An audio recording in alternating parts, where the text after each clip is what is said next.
Man, it was just one of those days at Augusta National. You know the kind. Totally wild, completely unpredictable, and just absolutely thrilling.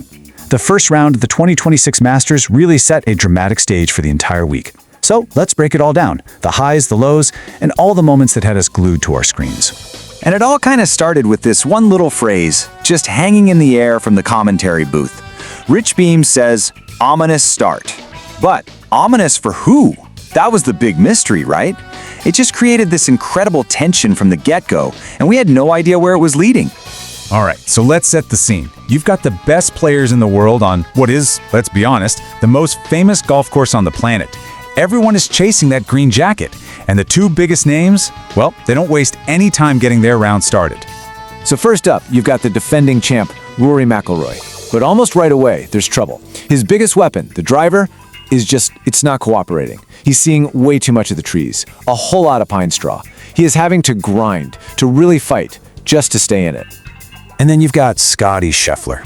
World number one, cool as a cucumber, just steps up to that first tee.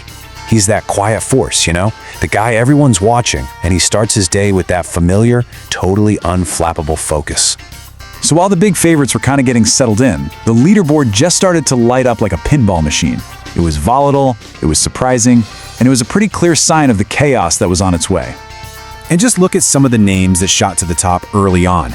You've got Patrick Reed, Tommy Fleetwood, Kurt Kitayama. All of them are making moves, posting red numbers, and proving that Augusta can be conquered, but only if you catch fire at exactly the right moment.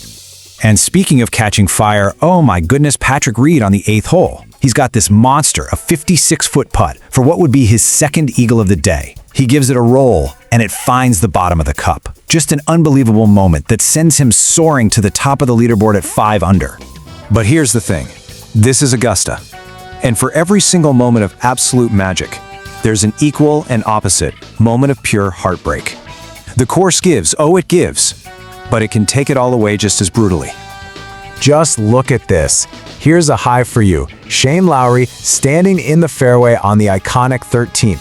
He takes this soft, gentle swing with the wedge from 99 yards out. It takes one bounce, a second bounce, and then it's gone. Disappears for an eagle. He's got this huge grin, high-fives his caddy. That's just pure joy right there. And then, the heartbreak.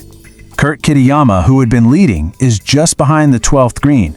All he needs is a delicate little chip, but he misjudges it.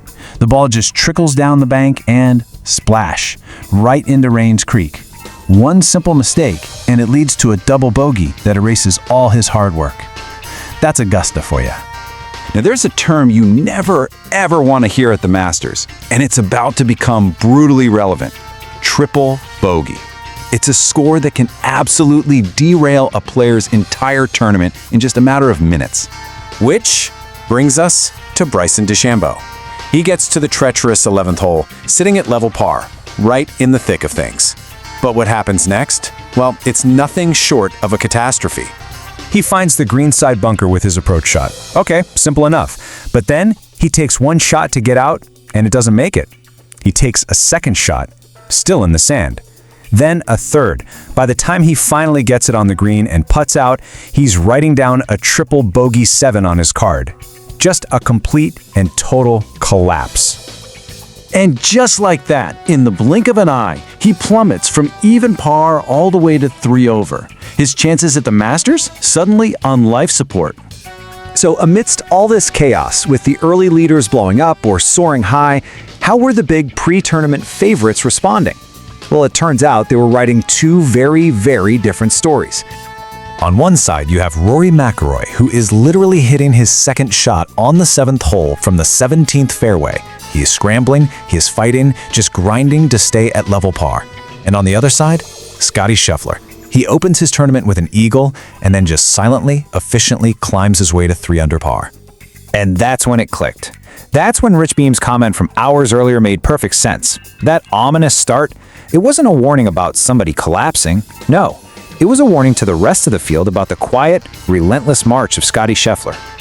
But as the sun started to set on Augusta, through all the eagles and the triple bogeys and the chaos, one player put together a round so solid that he set the score everyone else would now have to chase. 67, 5 under par. Just a phenomenal score on day 1 of the Masters. And the man who posted it? Sam Burns. Just a powerful, controlled round of golf that put him right at the top. He's the official clubhouse leader at the end of a long, dramatic day. And what's so cool about his round is when you look at the context, look at his previous opening rounds at Augusta, an 80, then a 73, and now a 67? That is an incredible turnaround, and it's the story of a player who is figuring out this notoriously tricky golf course in a big, big way. So, that's where we leave it. The bar has been officially set at 5 under par. Day 1 gave us all the drama we could have possibly asked for, and it's setting up a fantastic second round. The question now is, who's going to step up and answer the call?